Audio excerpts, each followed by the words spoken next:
C category pharmacy কোর্সে পাশ করার পরে রেজিস্ট্রেশন নাম্বার উত্তোলনের জন্য কিভাবে আপনারা প্রত্যয়নপত্র লিখবেন দেখুন। এখানে আমি একটি নমুনা কপি দেখাচ্ছি। তো প্রত্যয়নপত্র তৈরি করার জন্য উপরে ফার্মেসির নাম দিবেন, নিচে ফার্মেসির ঠিকানা দিবেন এবং বাম পাশে দিবেন সূত্র, ডান পাশে দিবেন তারিখ, মাঝখান বরাবর দিবেন প্রত্যয়নপত্র।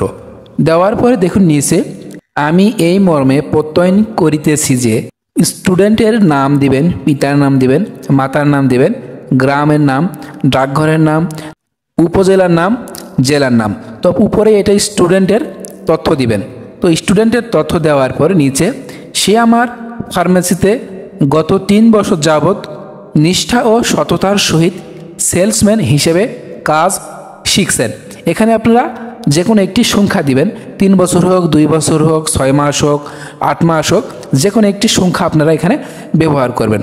তারপরে তাহার ড্রাগ লাইসেন্স না থাকায় আমার মালিকানাধীন, তাহার ড্রাগ লাইসেন্স না থাকায় আমার মালিকানাধীন, অর্থাৎ ড্রাগ লাইসেন্স অনুযায়ী ফার্মেসির নাম এবং ফার্মেসির ঠিকানাটি দিয়ে নেবেন এবং ফার্মেসির লাইসেন্স নাম্বার দেওয়ার পর এর অধীনে সি ক্যাটাগরি ফার্মাসি কোর্স 62তম ব্যাচ হোক, 63তম ব্যাচ হোক, অর্থাৎ 63তম ব্যাচ এবং বিগত সালে যে কোনো ব্যাচ হোক না কেন এখানে একটি আপনাদের যে ব্যাচ সেই ব্যাচটি এখানে উল্লেখ করবেন। তো 62তম ব্যাচে ভর্তি হন এবং সফলভাবে কোর্সটি সম্পন্ন করেন।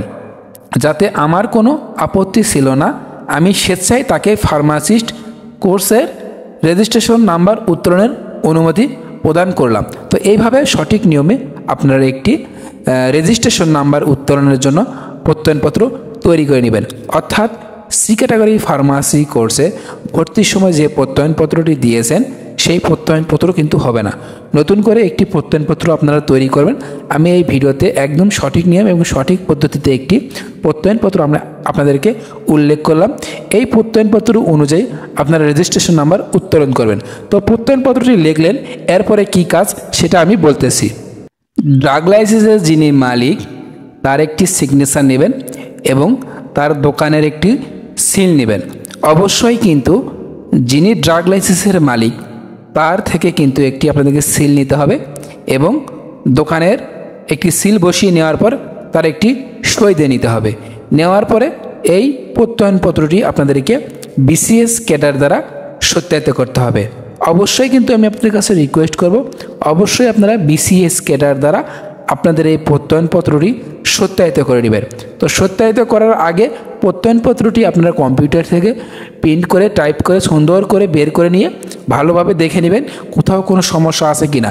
নেওয়ার পরে ফার্মেসির যে মালিক তার থেকে একটি সিগনেচার নেবেন এবং তার দোকানের একটি সিল নেবেন। সিল যদি না থাকে আপনারা সিল একটি তৈরি করে নেবেন, 20 থেকে 30-40 টাকা নিবে, আপনারা একটি সিল বানিয়ে নেবেন। তো অবশ্যই সকল তথ্যগুলো আমি যেভাবে বললাম প্রত্যয়নপত্রটি তৈরি করবেন সঠিক নিয়মে এবং মালিকের থেকে সিল স্বাক্ষর নেবেন এবং অবশ্যই বিসিএস ক্যাডার দ্বারা আপনাদেরকে প্রত্যয়নপত্রটি সত্যায়িত করতে হবে।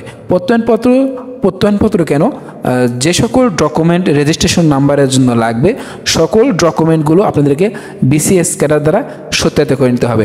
তো সবাই ভালো থাকবেন, সুস্থ থাকবেন, খোদা হাফেজ, ধন্যবাদ।